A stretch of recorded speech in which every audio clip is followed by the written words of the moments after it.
श्री परमात्मने नमः।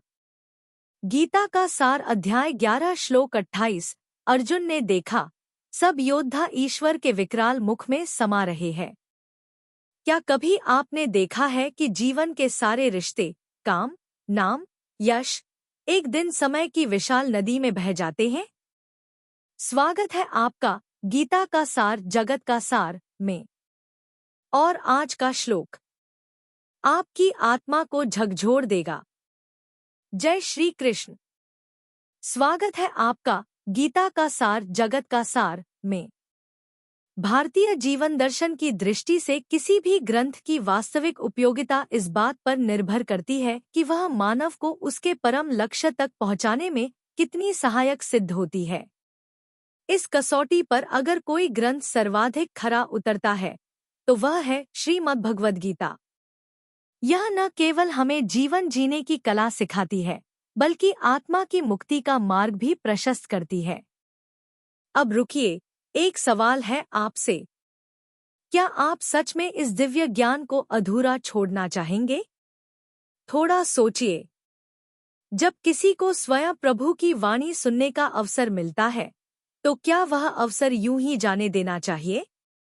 अगर आप अब तक हमें सुन रहे हैं, तो समझ लीजिए, यह कोई संयोग नहीं, बल्कि प्रभु की विशेष कृपा है। आपके कानों तक जो शब्द पहुंच रहे हैं, वो सिर्फ आवाज नहीं, वो उस परम चेतना का संदेश है जो आपको जगाने आई है। हम तो बस माध्यम हैं, असली संदेशवाहक तो स्वयं भगवान श्री कृष्ण हैं। तो बोलिए, क्या आप इस अमूल्य अवसर को अधूरा छोड़ देंगे, या हमारे साथ अंत तक इस यात्रा में जुड़ेंगे? वीडियो को अंत तक देखें, क्योंकि आखिर में मिलेगा एक सवाल और सही उत्तर पर रिवॉर्ड। लाइक करें, शेयर करें और सब्सक्राइब जरूर करें। हम सब मिलकर प्रभु के संदेश को जनवरी से जनवरी तक पहुंचाएं। अर्जुन ने देखा कि भीष्म, द्रोण, कर्ण जैसे योद्धा प्रभु के विकराल मुख में समा रहे हैं। किसी के सिर दांतों के बीच है। दृश्य भयावह है। टुडेज श्लोक चैप्टर 11 श्लोक 28। यथा नदीना बहवोम्बुवेगाः समुद्रमेवाभिमुखा द्रवन्ति तथा तवामी नरलोकवीरा विशन्ति वक्त्राण्यभिविज्वलन्ति। भावार्थ, मीनिंग, जैसे नदियां अपने जल प्रवाह के साथ समुद्र की ओर बहती हैं, वैसे ही नरलोक के वीर योद्धा आपके प्रज्वलित मुखों की ओर प्रवेश कर रहे हैं। श्री हरि बोलो। ग्रंथराज श्रीमद्भगवद गीता जी की जय। गीता सुगीता कर्तव्या किमन्यः शास्त्र विस्तरया या स्वयं पद्मनाभस्य मुख पद्माद्विनयः श्रिता। अथ ध्यानम्। शांताकारं भुजग शयनं पद्मनाभं सुरेशं विश्व आधारं गगन सदृशं मेघवर्णं शुभांगम। लक्ष्मीकांत कमल नयन योगिभिः ध्यान गम्यम वंदे विष्णु भव भयहरम सर्व लोकैकनाथम। यम ब्रह्मा वरुणेन्द्र रुद्रमृतः स्तुन्वन्ति दिव्यैः स्तवैर्वेदैः सांग पद क्रमोपनिषदे गायन्ति यं सामगाः। ध्यान अवस्थित तद्गतेन मनसा पश्यन्ति य योगिनो यस्यान्तं न विदुः सुर असुरगणा देवाय तस्मै नमः। वसुदेव सुतं देव कंस चाणूरमर्दनम देवकी परमानंदम कृष्ण वंदे जगद्गुरुम। नदी और समुद्र के दृष्टांत से प्रवेश के दृश्य का कथन। श्लोक 28। यथा नदीना बहवोम्बुवेगाय समुद्र में वाभिमुखा द्रवन्ति तथा तवामी नरलोकवीरा विशन्ति वक्त्राण्यभिविज्वलन्ति।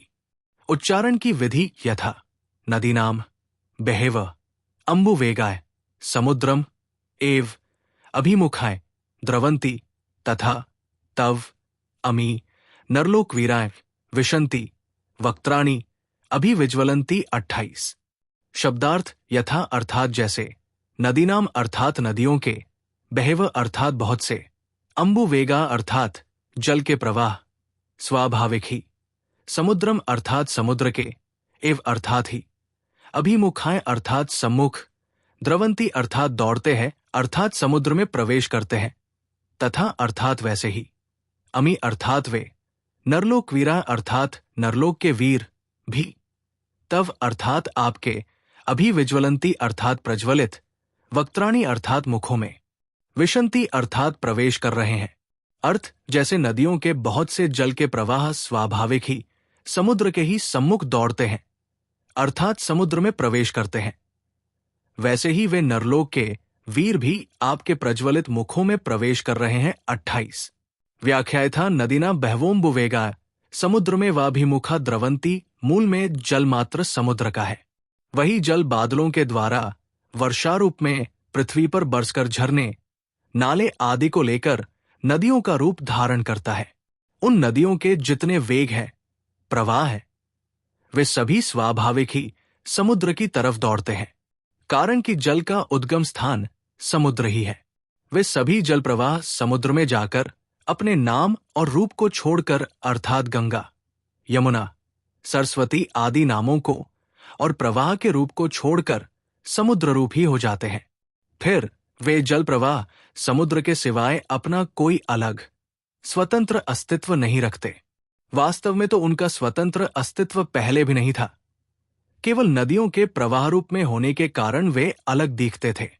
तथा तवामी नरलोकवीरा विशंति वक्त्राण्य भी विज्वलंती, नदियों की तरह मात्र जीव नित्य सुख की अभिलाषा को लेकर परमात्मा के सम्मुख ही दौड़ते हैं, परंतु भूल से असत नाशवान शरीर के साथ संबंध मान लेने से वे सांसारिक संग्रह और संयोगजन्य सुख में लग जाते हैं तथा अपना अलग अस्तित्व मानने लगते हैं।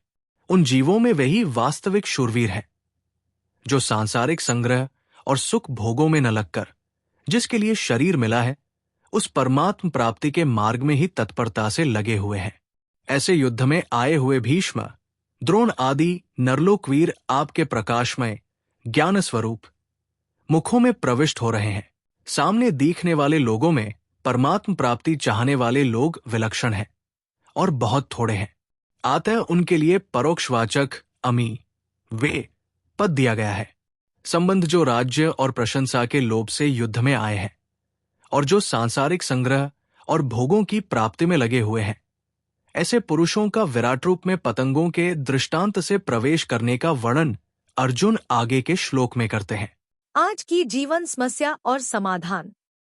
समस्या, रियल लाइफ रेलेवेंस। हम अपने जीवन में शक्ति, प्रतिष्ठा, रिश्ते और नाम कमाते हैं, लेकिन एक दिन सब समय की धारा में समा जाता है। समाधान, श्री कृष्णास इंसाइट। हमें यह समझना होगा कि जीवन की गति भी एक नदी की तरह है, उसका अंतिम ठिकाना प्रभु ही है। सीख, जो कुछ भी हो रहा है वह एक दिव्य योजना के तहत है और हमें उसका साक्षी बनकर उसका सम्मान करना है। आज के शॉर्ट्स में पूछा गया सवाल था, प्रश्न, नदीना बहवोम्बुवेगाह का क्या अर्थ है? अ, नदी के पुल, बी, नदियों का जल, सी, नदियों की धारा, डी, नदियों की मछलियां।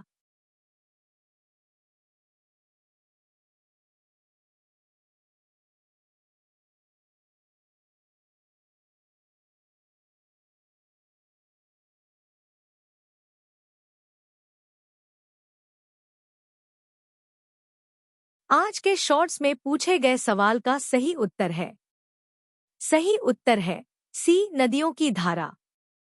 अम्बुवेगाह का अर्थ होता है जल प्रवाह। यहाँ नदियों की धारा को समुद्र की ओर बहते दिखाया गया है, आत्माओं की प्रभु की ओर यात्रा का प्रतीक। कल अर्जुन करेंगे अगली उपमा, जिसमें जलती हुई लकड़ियां अग्नि में जैसे समा जाती हैं, वैसे ही योद्धा प्रभु के मुख में समा रहे हैं। प्रभु की अग्नि कैसी होती है, जानिए कल। अगर आप हमारे ज्ञान से प्रेरित होकर श्रीमद् भगवद गीता का सार और दैनिक जीवन में उपयोग सीखना चाहते हैं, तो नीचे दिए लिंक से पढ़ें ये पुस्तकें।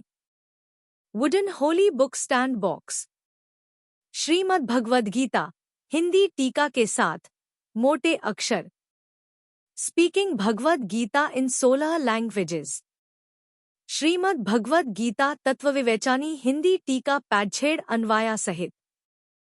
हर दिन हम गीता के एक नए श्लोक की गहराई से व्याख्या करते हैं, जिससे आपको आध्यात्मिक और व्यावहारिक जीवन में मार्गदर्शन मिले। कमेंट करें, और अपने अनुभव साझा करें। क्या आपने कभी गीता से किसी समस्या का समाधान पाया है? कहते हैं कि अगर आप किसी समस्या से गुजर रहे हैं, तो श्रीमद् भगवद गीता का चमत्कारिक प्रभाव यही है कि प्रभु जी का नाम लेकर कोई भी पृष्ठ खोलें और उसके दाहिने पृष्ठ पर जो पहली पंक्ति होगी, वही आपकी समस्या का समाधान होगी। क्या आपने कभी इसे आजमाया है? अगर हाँ, तो हमें बताएं कि आज आपने कौन सा श्लोक पढ़ा और उससे क्या सीखा। कमेंट करें और अपने अनुभव हमारे साथ साझा करें। हो सकता है कि आपका अनुभव किसी और के लिए मार्गदर्शन बन जाए। चैनल को सब्सक्राइब करें और बेल आइकन दबाएं।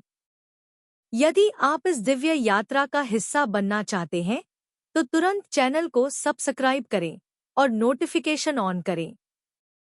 आपका समर्थन हमें प्रेरित करता है कि हम गीता के इस अद्भुत ज्ञान को हर घर तक पहुंचा सकें। अगर आज का श्लोक आपके मन को छू गया हो, तो वीडियो लाइक करें, 2 लोगों को शेयर करें और कमेंट में अपना उत्तर जरूर लिखें। हर दिन सीखते रहिए। गीता कहती है, जो अपने मन को जीतता है, वह स्वयं भगवान से जुड़ जाता है। जय श्री कृष्ण। मिलते हैं अगले वीडियो में। तब तक के लिए श्री कृष्ण के आशीर्वाद से जीवन में सकारात्मक बदलाव लाएं और गीता ज्ञान को अपनाएं। जय श्री कृष्ण। हर हर गीता। हर घर